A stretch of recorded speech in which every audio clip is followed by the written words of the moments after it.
Quisiera, me asustó el piano. Iniciar con una, no sé si llamarlo una historia, interesante o no sé cómo llamarlo, pero me gustaría iniciar con eso antes de entrar al mensaje. Y hubo un tiempo en el que yo estuve en un retiro, estoy un poco nervioso y la luz me está calando un poquito, entonces téngame tantita paciencia. Tengo mucho tiempo que no estoy compartiendo, entonces es parte de esto la historia que les quiero comentar. Estábamos en un retiro, yo estaba en la prepa, entrando a la facultad por ahí, y me dicen que prepare un tiempo de devocional para poder compartirles a los chicos. Y yo empecé ahí mi bosquejo, mis 17, 16 años, empezando a armar ahí qué es lo que les iba a compartir. Y anoté 3, 4 cosas. Cuando empieza ya el devocional, tocamos un poquito ahí, siempre estaba en el tiempo de alabanza, siempre estaba ahí en la música. Terminamos y empieza ya mi supuesto bosquejo. Empiezo a hablar y se me borró todo lo que yo traía en mente para compartirles. Y fue un momento medio complicado, más o menos como estoy ahorita, pero un poquito más, porque ahorita creo que sí me preparé un poquito. Medio complicado y se me borró todo lo que iba a decir.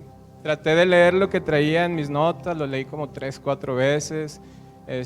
Hablé acerca de la mujer samaritana y lo leí y yo creo que me tardé 7, 8 minutos y empecé ya a repetir todo lo que traía. Lo repetí una vez, lo repetí 2 veces y al grado de que pasaron 10 minutos, yo creo que menos, a lo mejor unos 8 minutos. Y les digo a los de la alabanza, ¿saben qué, chicos? Dios me está llamando a que empecemos a orar y empecemos a alabar al Señor. Entonces a los chicos de la alabanza también les quiero decir que no se me despeguen mucho por si me ven repitiendo los versículos, ya saben qué es lo que sigue. Para los que no me conocen, ya me presentó Andrea, soy Alejandro y mi esposa. Mis 3 hijos estamos sirviendo aquí en Central, tenemos pues año y medio, año 8 meses de estar sirviendo aquí en Central y estamos muy contentos de poder servir, de poder estar haciendo iglesia con cada uno de ustedes en las diferentes áreas. Yo regularmente siempre estoy metido en el tema de la música, mis hijos con los niños y por ahí andamos haciendo de todo. Entonces le damos gracias a Dios por eso y por este tiempo. Amén. Quisiera platicarles un poquito de lo que vamos a hablar. Voy a darle continuidad un poco a lo que hemos estado hablando en la serie de Transformados por lo Eterno. No sé si recuerdan que antes de la reunión que tuvimos de celebración de segundo aniversario empezamos una serie. ¿Cuántos se acuerdan? Y vimos 2 temas, y vimos 2 puntos que quisiera recordárselos bien rápido. ¿Todo bien? Son los votos, ¿no? Voto por voto. Quisiera compartírselos bien rápido. Y el primero que hablábamos acerca de cómo el Evangelio afecta nuestras vidas. Cómo el Evangelio, cuando nosotros nos acercamos a Dios y conocemos de Él, el Evangelio empieza a afectar nuestra condición, la forma en que nosotros estamos delante de Dios y la necesidad de Dios. Cuando nosotros nos presentamos delante de Él, Él nos pone un examen, un test de cómo está tu vida y la condición en la que tú estás y la necesidad que tienes de Dios. Entonces, esta primera parte estuvimos hablando acerca de eso, acerca de que cómo Jesús se acerca a nosotros y nos presenta nuestra realidad y nos podemos acercar a Él confiados. Lo interesante del Evangelio es eso, de que te muestra cómo eres, pero también te da la solución, que es Jesucristo. Y la segunda parte estuvimos hablando un poquito de cómo el Evangelio también transforma el interior de nuestro corazón.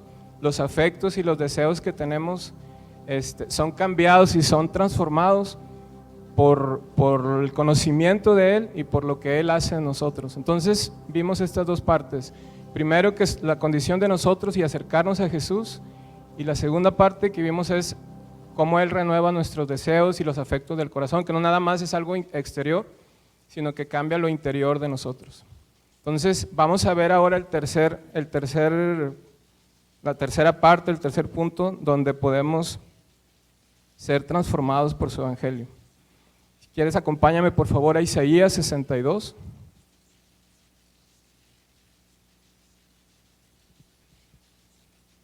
1 al 2, dice, debido a que amo a Sión, no me quedaré quieto. Debido a que mi corazón suspira por Jerusalén, no puedo quedarme callado. No dejaré de orar por ella hasta que su justicia resplandezca como el amanecer y su salvación arda como una antorcha encendida.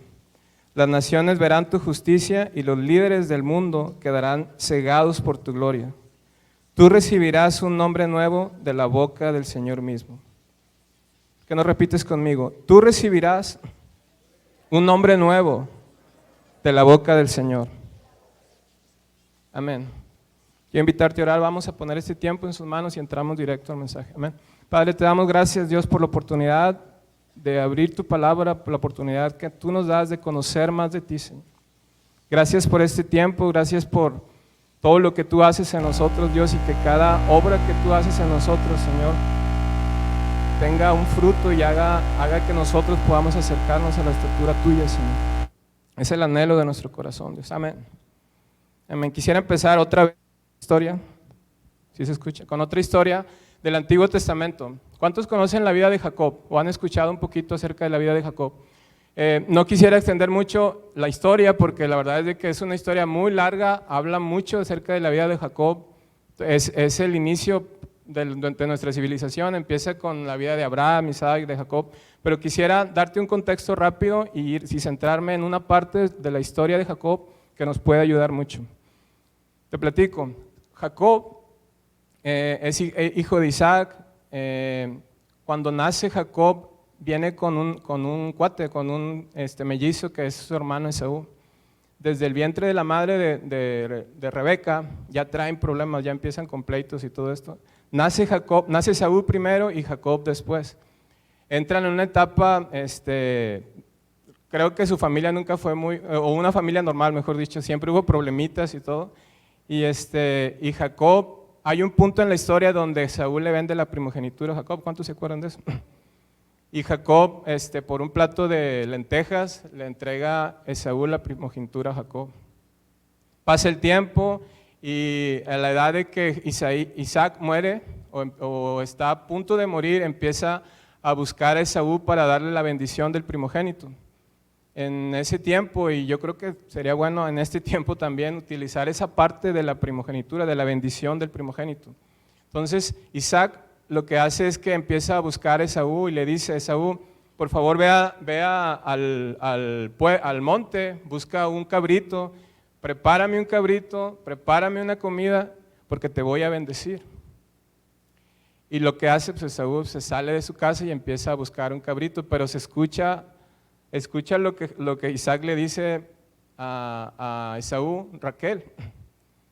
Y Raquel rápido se fue con Jacob y le dijo, sí se sabe la historia, a lo mejor no estoy extendiendo mucho, pero creo que es importante.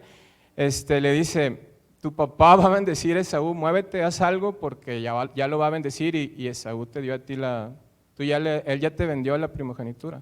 Entonces Jacob ahí con engaños, se pone la ropa de Esaú, se acerca a Esaú, se pone pieles de animales para que cuando Isaac lo trate de acercarse a él, sepa que pues, a lo mejor asimilaba la forma de Esaú, el olor a Esaú y todo esto. Entonces Isaac lo bendice, Isaac bendice a Jacob.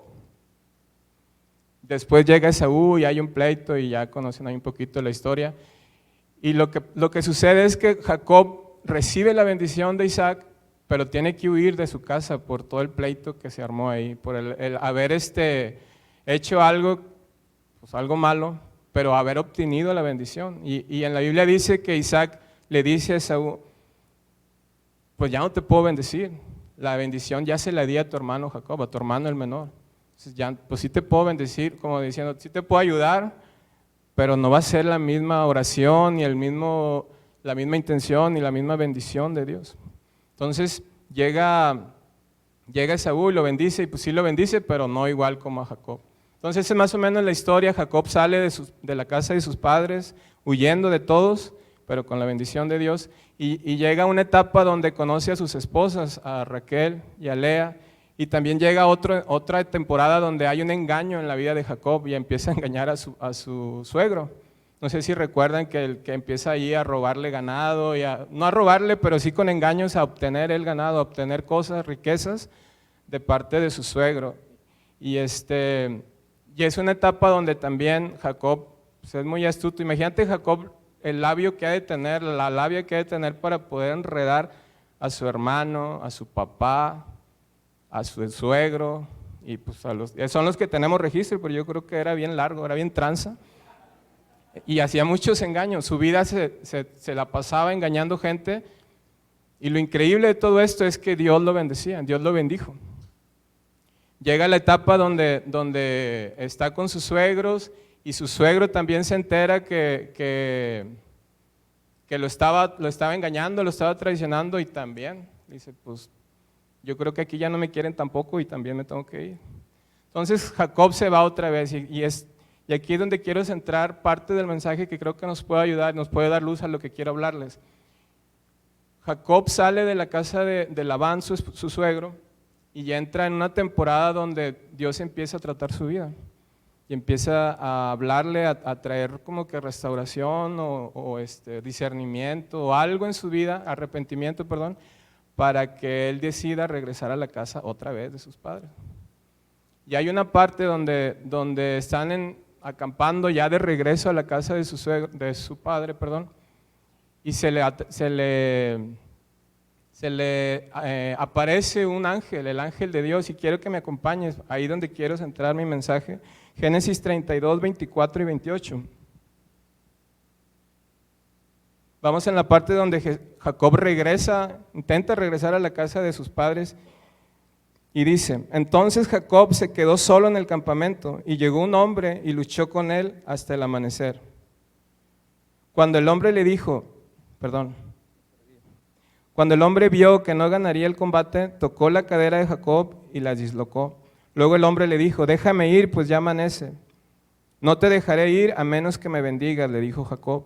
¿Cómo te llamas?, preguntó el hombre, y Jacob contestó, tu nombre ya no será Jacob, le dijo el hombre, de ahora en adelante serás llamado Israel, porque has luchado con Dios y con los hombres y has vencido.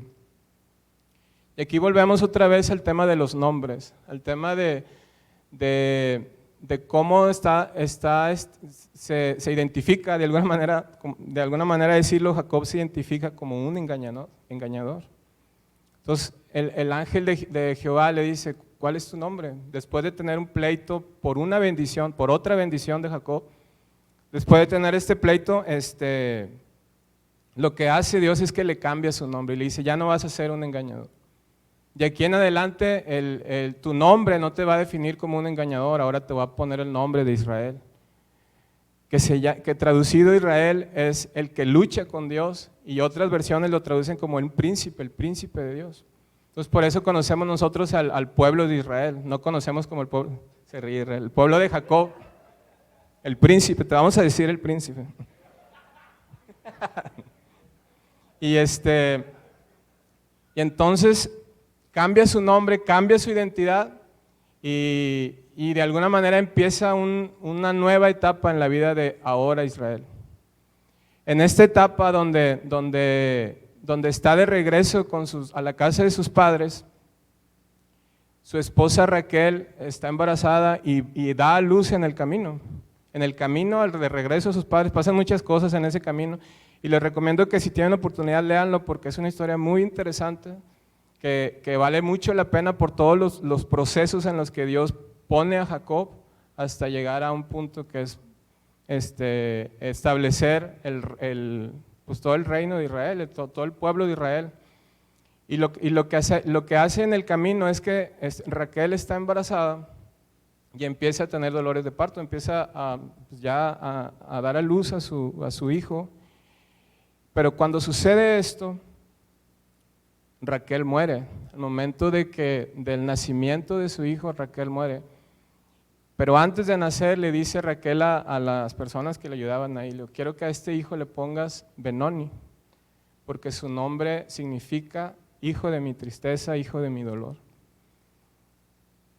Y quiero que me acompañes, por favor, a Génesis 35.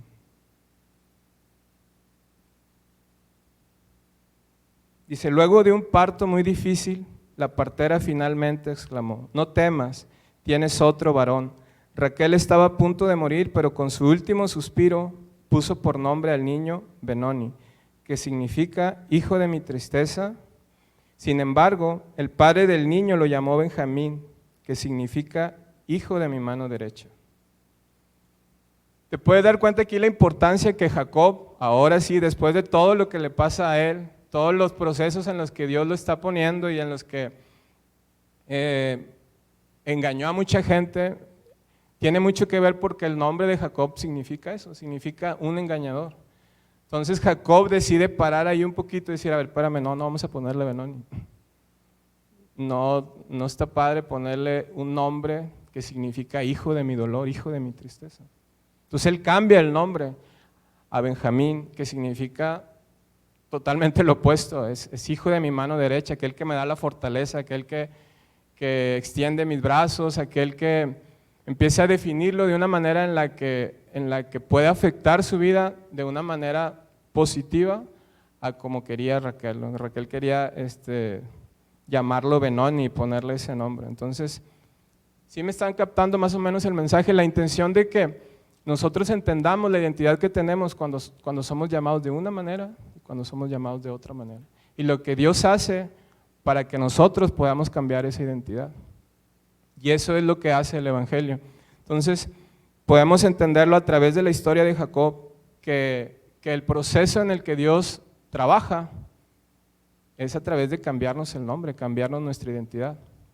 Y que al momento de acercarnos nosotros a Dios y poder decir lo que veíamos ahorita, que el conocimiento y el Evangelio de Dios nos da una condición y nos acerca a Dios, pero también cambia nuestro corazón, cambia los deseos que tenemos en nuestro corazón y nos hace diferente, nos hace pensar diferente.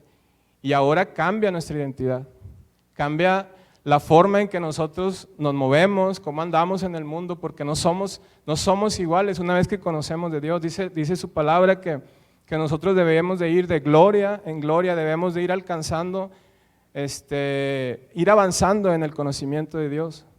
Y no nada más en un conocimiento vano y de bíblico, de conocerle nada más, sino un conocerle a Él, conocer lo que Él es y lo que Él puede hacer en nosotros a través de su palabra, a través de nosotros poder acercarnos y poder decir que sí estamos acercándonos a Él y que lo que Él afecta a nuestras vidas puede ayudar mucho. Entonces, la importancia de los nombres. Veíamos en Isaías 62 que el profeta Isaías está hablando a un pueblo de Israel que está alejado de Dios, un pueblo de Israel que está en pecado, que hay luto, que hay un pueblo que ha sufrido incluso. Y lo que el profeta Isaías empieza a hablar sobre redención y sobre salvación, y empieza a mostrar su mano en la vida del pueblo de Israel. Y dice que no solamente le va a salvar, sino que también le va a dar un nombre nuevo. En Isaías 62 vemos eso, vemos que nuevamente Dios opera esta parte. Mueve el discurso de lo que Dios está haciendo en tu vida, lo cambia para darte un nombre nuevo, para darte una identidad y para que tú te puedas mover en eso. Entonces, acompáñame por favor a Juan 1, 41 y 42. Traigo muchas citas, pero era la forma en la que podía tratar de ser un poco más claro y no divagar un poquito en la intención que tengo. En Juan 1, 42 dice, Andrés fue a buscar a su hermano Simón y le dijo, hemos encontrado al Mesías, que significa Cristo. Luego Andrés llevó a Simón para que conociera a Jesús. Jesús miró fijamente a Simón y le dijo, tu nombre es Simón, hijo de Juan, pero te llamarás Cefas, que significa Pedro. Otro ejemplo que quiero mostrarles es este. Yo no me había dado cuenta hasta ahora que estaba preparando un poquito el mensaje, que fue lo primero que hizo Jesús cuando conoció a Simón. Yo creo que sí lo había leído en algún momento, pero nunca le había puesto tanta atención de que te conozco, y tú te llamas Simón, ¿verdad? No, pues que sí, bueno, ahora te vas a llamar Pedro. Se me hace súper interesante. La Biblia no habla mucho acerca de eso, no dice por qué. Sabemos que Pedro significa piedra, que después más adelante en el Evangelio, en la forma en que Jesús está sirviendo y está operando, le dice a Pedro que sobre él edificaré y todo esto. Sí, es otra historia que tampoco quisiera irme para allá, pero me doy cuenta de esto, yo no lo había notado, de que al momento de que conoce a Simón, le cambia el nombre. Entonces aquí podemos ver otra forma en la que Jesús está afectando nuestras vidas.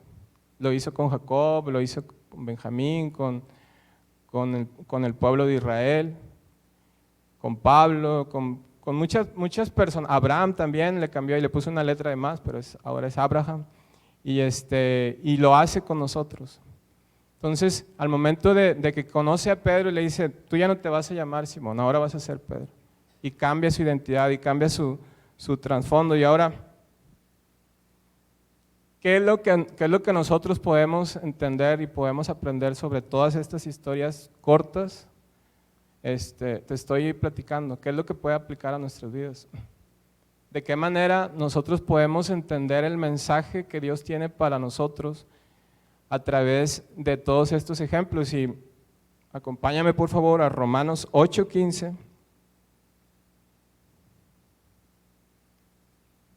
Y dice, y ustedes no han recibido un espíritu que los esclavice al miedo.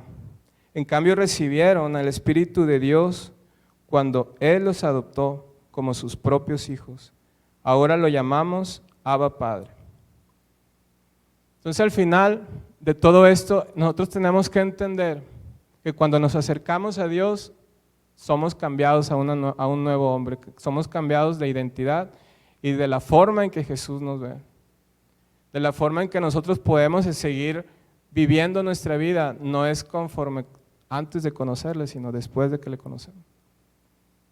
Que no podemos estar igual, que no podemos manejar las mismas cosas y hablar de la misma manera, sino que somos transformados por conocerle a Él. 2 Corintios 5:17 dice, esto significa que todo el que pertenece a Cristo se ha convertido en una nueva persona. La vida antigua ha pasado, una nueva vida ha comenzado. Hablo de eso, hablo de la intención de que Jesús tiene de borrar nuestro pasado. Muchas veces llegamos a conocerle a Él y venimos con muchas identidades. A veces nos dicen el doble cara, que esa es la clásica de que cuando te conviertes al cristianismo, a conocerle a Dios, dicen, pero ¿quién te va a creer a ti que conoces a Dios? ¿Quién te va a creer que ahora amas a Dios y yo te conozco desde antes? O sea, a mí no me digas eso.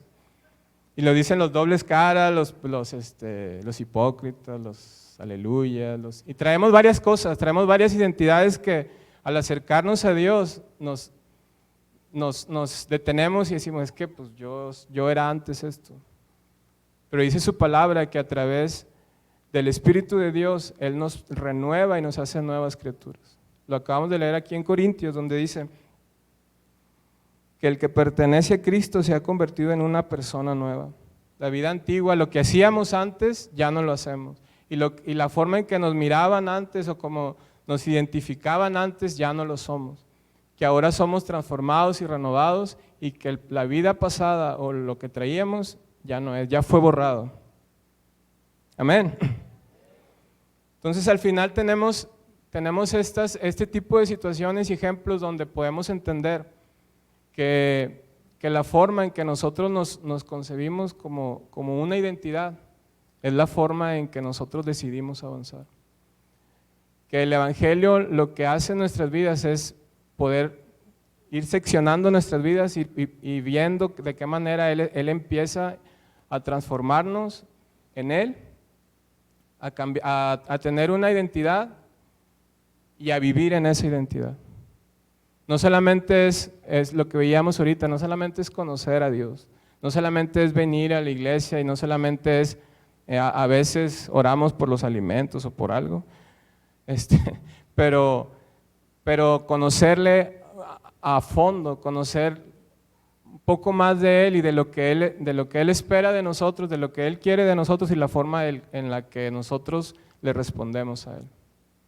Entonces, no sé cómo explicarte el proceso, pero creo que con estos ejemplos es muy claro. La intención de Dios es que nos acercamos, nos cambia, nos transforma y nos da una identidad. Dice 1 Juan 3:1, y con este voy cerrando la intención de estos puntos. Dice, miren con cuánto amor nos ama nuestro Padre, que nos llama sus hijos, y eso es lo que somos. Quise cerrar con este versículo porque cambia nuestro sentido el que ahora somos hijos.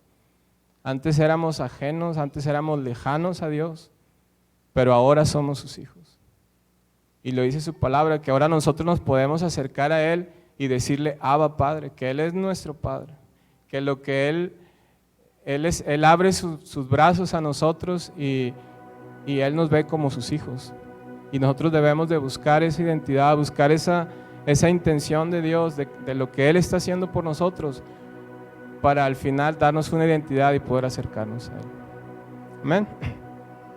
Te voy a dar estos 3 puntos que creo que podemos llevarnos y aplicarlos y entender un poquito de lo que hemos estado hablando. El primero es saber que Dios nos da una identidad, saber que Él renueva nuestra identidad, que éramos de una manera y ahora somos diferentes. Segundo, saber que ahora somos sus hijos, que no nada más nos cambia, sino que nos da la autoridad, la potestad, dice la Biblia, de ser llamados sus hijos, de poder ser hijos de Dios. Y tiene un trasfondo súper fuerte. No quise ahondar un poquito, no quise ahondar en este tema porque es otro tema muy, muy diferente, pero la intención de ser un hijo de Dios es súper interesante. No es nada más decir, somos hijos de Dios, no. La Biblia habla mucho acerca de esto, de la importancia de vernos como hijos, que no solamente conocerle, sino ser hijos. Y por último, que a través de que somos hijos, a través de conocerle a Él, podemos acercarnos a nuestro Padre, podemos acercarnos confiados y saber que Él nos está esperando. O sea, no llegar a Él con miedos o como veíamos ahorita, que pues, es que yo soy un pecador y nadie me cree, porque Jesús sí te cree, porque Jesús lo que hace es que cambia tu corazón y te da una nueva identidad. Y cuando tú te acercas a Él, le dices, pues, Señor, pues a mí me decían así, pero tú has hecho algo en mi vida y tú has cambiado mi corazón y me has dado un nuevo nombre y me has dado una identidad. Entonces, quisiera invitarte a que te pongas de pie y vamos a orar con esto en mente, teniéndolo en mente, de que realmente Dios hace su obra a través de su Espíritu en nosotros. Padre, te damos gracias, Dios, por tu palabra, Señor, porque tú eres fiel, porque a través de tu palabra, Señor, tú nos enseñas que podemos acercarnos a ti confiados, Dios. Podemos acercarnos y podemos reconocerte como nuestro Padre, saber que somos tus hijos, Señor. Sigue obrando en nosotros, Dios, y que cada una de estas palabras puedan hacer sentido en nuestro corazón. Cada una de estas palabras puedan tener un peso en nuestro corazón y que podamos conocer más de ti, Señor. Que podamos avanzar más en el conocimiento tuyo, Señor, que no solamente sea de palabras, sino que sea de hechos, que sea de acciones, Dios. Gracias por tu palabra, Señor. Gracias porque tú hablas a nuestros corazones y nos das a entender todo esto, Señor. En nombre de Jesús. Amén.